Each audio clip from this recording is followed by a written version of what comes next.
Kapag recess sa school, anong ginagawa mo? Mag-aaral magbasa. Wow! Grabe! Ano bang hilig mong basahin, Jane? Science. Science!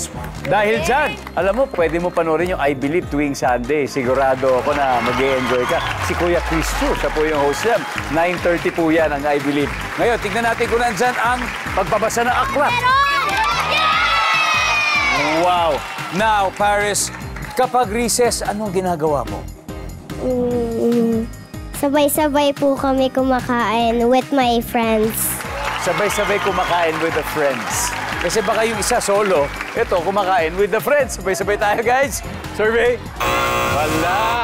Okay, little dreamers, you can start talking to each other to think of an answer. Iggy, if you get this, panalo na kayo. Pero kung hindi, makaka-steal sila.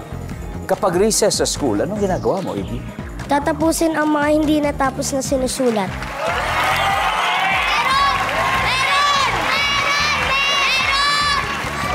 Parang nandun na yun. Tingnan natin. Survey says, Iggy, nandun na yun eh. Kasi look, read, write, study, kasama.